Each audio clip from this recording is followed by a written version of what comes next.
Mas o que é que te chamou muita atenção, Aldir, quando você se interessou por esse assunto? Porque normalmente o que é que acontece? A gente vê vídeos, hoje eu vi vídeos de violência, eu vi vídeos dos mais tristes, mas a gente vê o vídeo e passa, né? Aí o cara era famoso não sei para quem, porque para mim ele não era famoso hora nenhuma, ficou famoso exatamente pelo ato que ele cometeu. E o que desenrolou aí no Sul, que vocês têm um conhecimento que a gente que recebeu esse vídeo aqui no Nordeste não tem esse conhecimento? Pois é, eu também não conhecia o DJ Ives, e se ele passou pelo meu, pelo meu feed aí de alguma rede social, eu mal guardei a imagem ou a lembrança, porque eu também não é o tipo de música que eu gosto, que eu acompanho. Eu respeito quem gosta, acho que são a música mais de festa, né, de curtição, desculpa, de balada, mas eu não conhecia. Depois eu fiquei sabendo dessa notícia e desses vídeos que ela divulgou, acho que é Pamela, a ex-esposa dele, ex-mulher dele, e os dois tiveram uma nenezinha, tiveram uma filhinha juntos, ainda bebê. E eu notei algumas coisas interessantes, né, que são, para mim, acabam ficando um pouco repetitivas, porque desde que eu comecei a fazer, a falar e a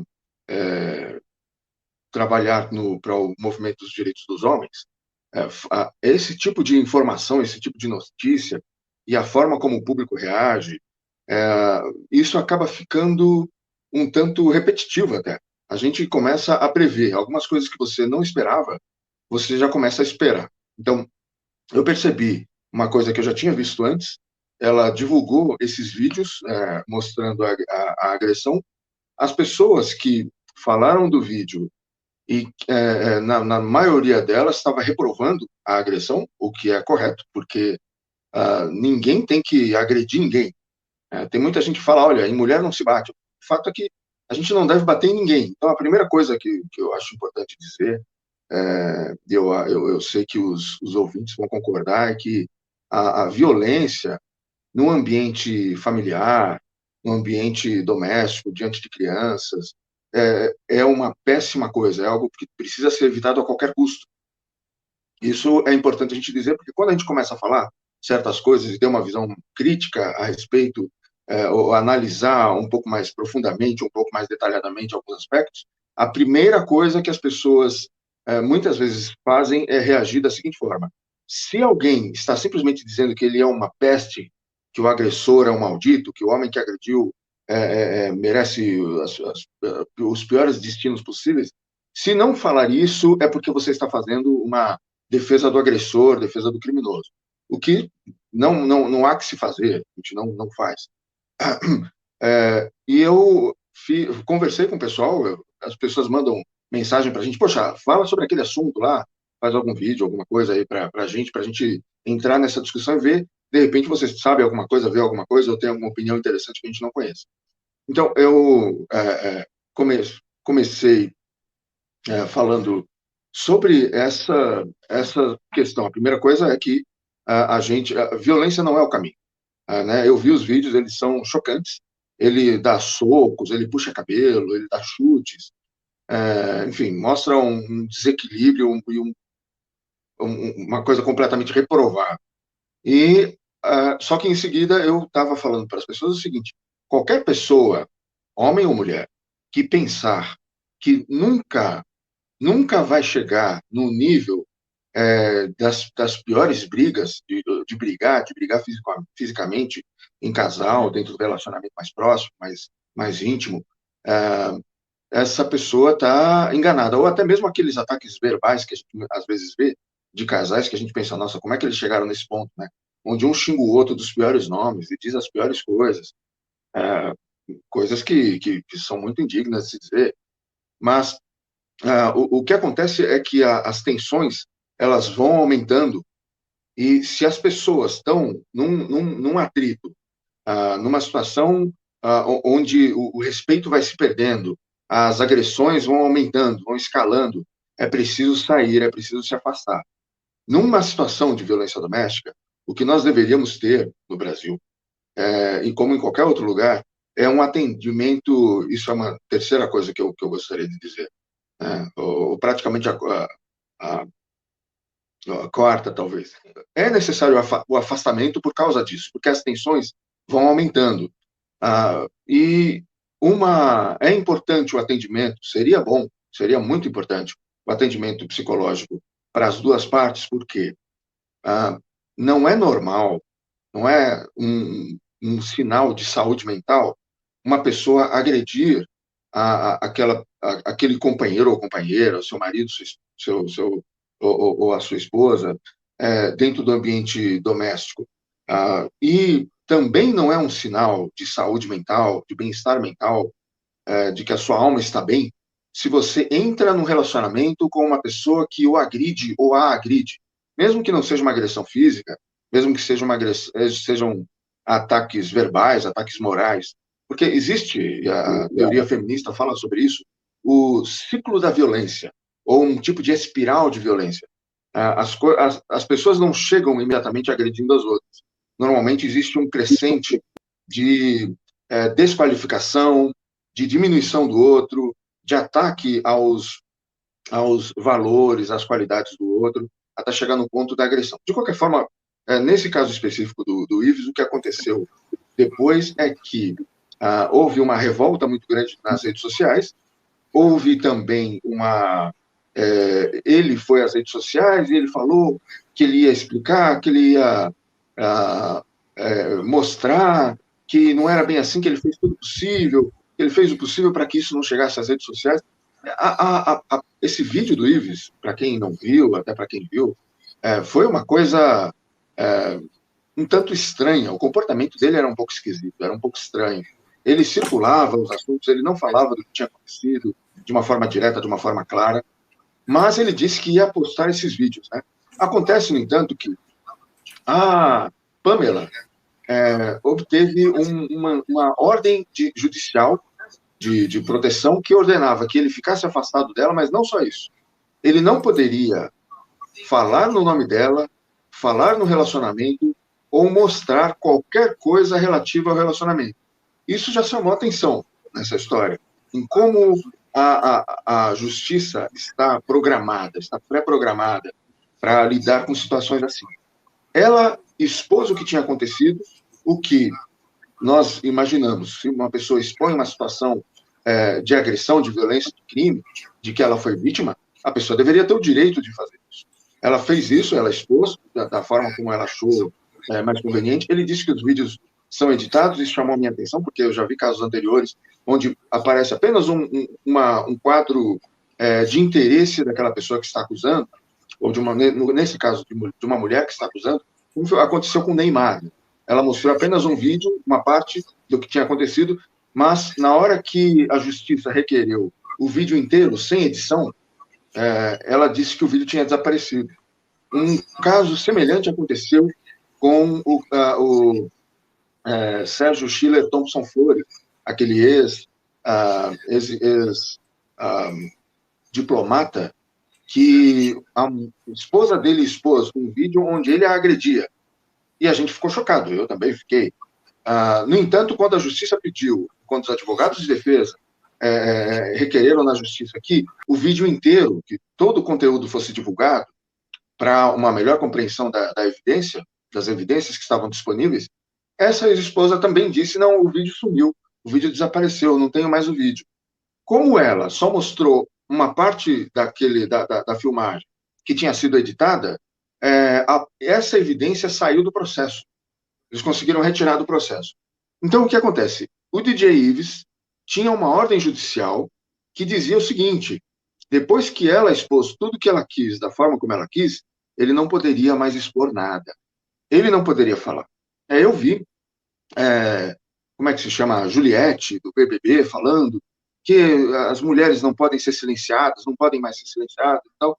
Eu achei muito irônico, porque quem estava sendo silenciado, nesse caso, sem fazer nenhuma defesa da violência que ele cometeu. Isso fique claro, às vezes é preciso repetir para as pessoas por causa das emoções que ficam em alta.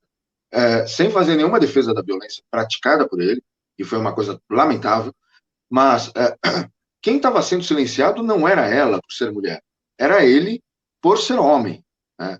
A violência não é só entre cônjuges, mas com crianças, idosos é verdade, deficientes. Ah, os mais frágeis são as crianças, os idosos também, né? As pessoas que têm, às vezes, alguma deficiência também. Mas, então, ele foi preso, e o interessante é que ele não foi preso por causa dos vídeos de agressão. Ele não havia prisão em flagrante, não haviam as condições legais para que ele fosse preso.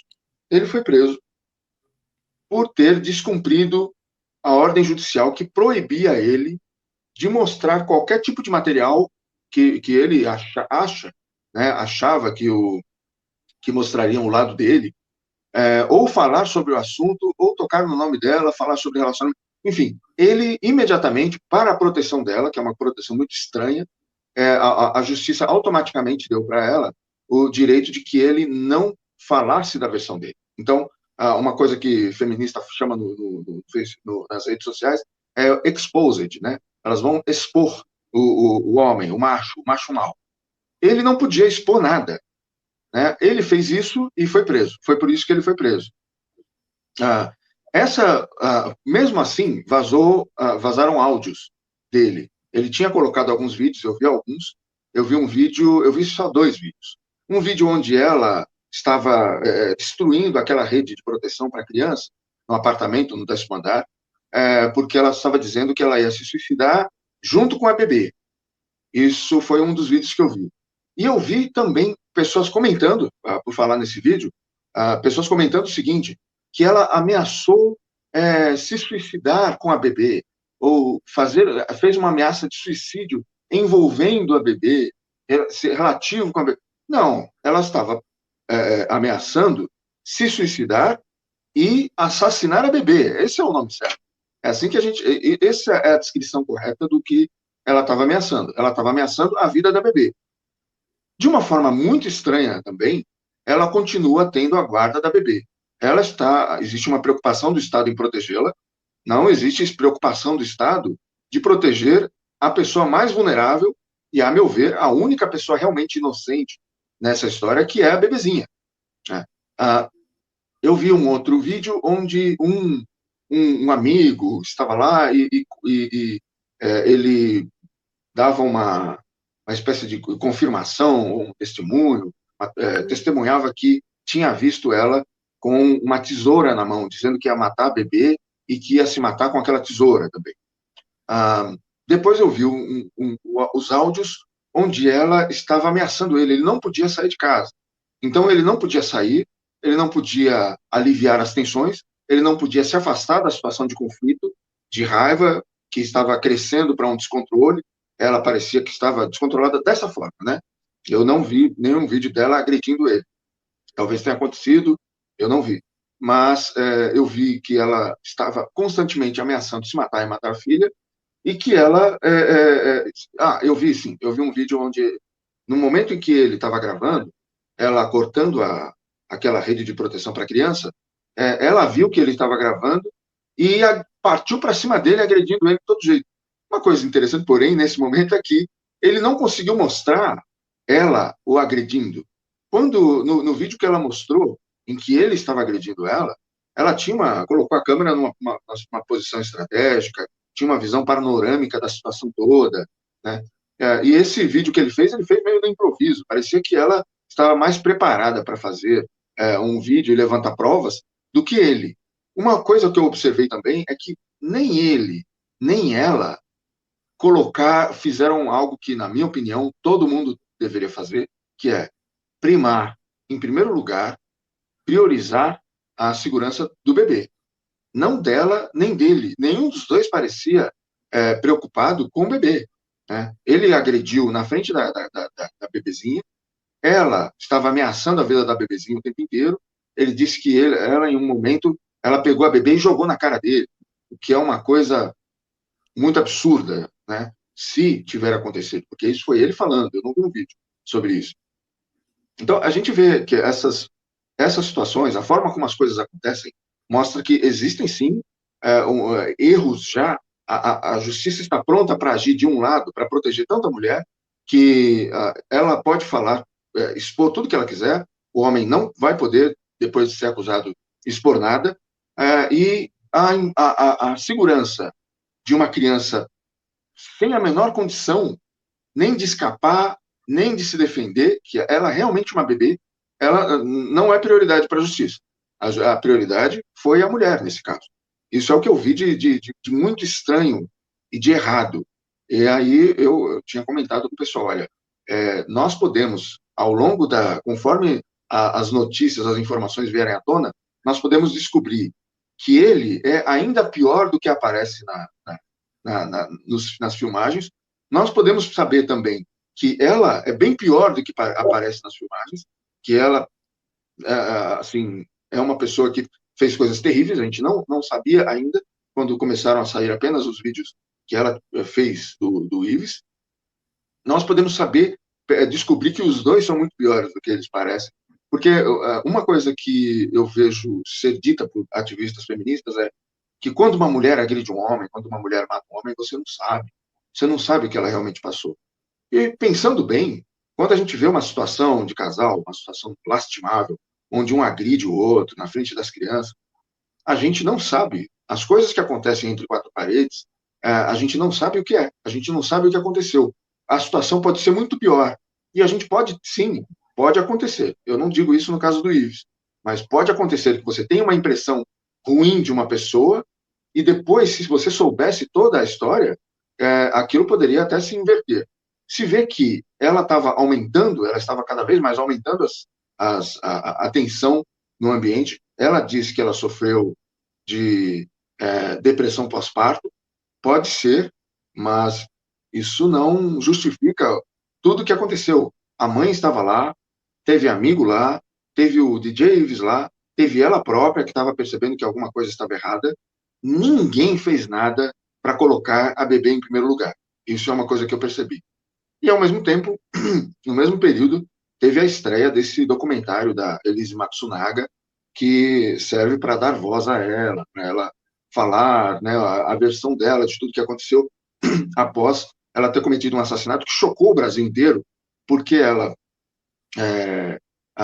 matou o próprio marido, que era sócio da IOC, e ela depois esquartejou o corpo e espalhou por aí. Então, as imagens naquela época chocaram o Brasil inteiro, né? Mas existe uma intenção de certos grupos, até grupos econômicos, de interesse econômico, como é o caso da Netflix, de mostrá-la como uma pessoa inocente, humanizá-la, apresentá-la como uma pessoa humana, que tinha motivações que a gente precisa compreender, que a gente precisa ver e tal, né? Nós não vemos esses documentários. Ia ser um absurdo.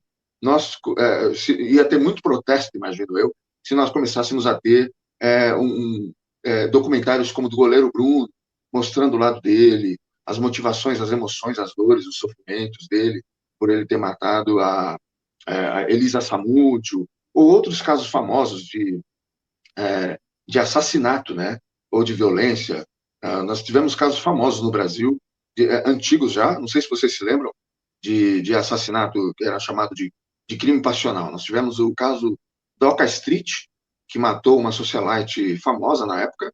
Ela era bastante para frente, ela foi a primeira que apareceu nas praias do Rio de Janeiro, acho que o nome dela era Leila Diniz, se não me engano. Grávida de biquíni, que as pessoas achavam que gravidez e biquíni não combinavam na época. E nós tivemos a Dorinha Galvão, que matou o cônjuge dela também, numa situação parecida com a situação do Doca Street. Era um cônjuge que humilhava, que dizia que era uma pessoa... o Doca Street era casado com a Leila Diniz, e ela ficava na frente dos convidados dizendo que ela tinha tido sexo com outros homens, que eram muito melhores do que ele. Falava coisas para agredi-lo e humilhá-lo na frente das outras pessoas. Isso era uma prática dela que estava se tornando comum. Enquanto que no caso da Dorinha Galvão, ela era uma pessoa rica, uma atriz, que se casou com um homem jovem, mais jovem do que ela, atlético, e ele começou a fazer as mesmas coisas. Nos dois casos, a Dorinha matou o seu cônjuge e o Doca Street matou também a Leila Diniz. No entanto, o Doca Street ficou um símbolo do machismo violento no Brasil. E a Dorinha Diniz obteve uma visão muito mais compassiva, muito mais empática por parte da sociedade e até do Ministério Público, desde aquela época até agora.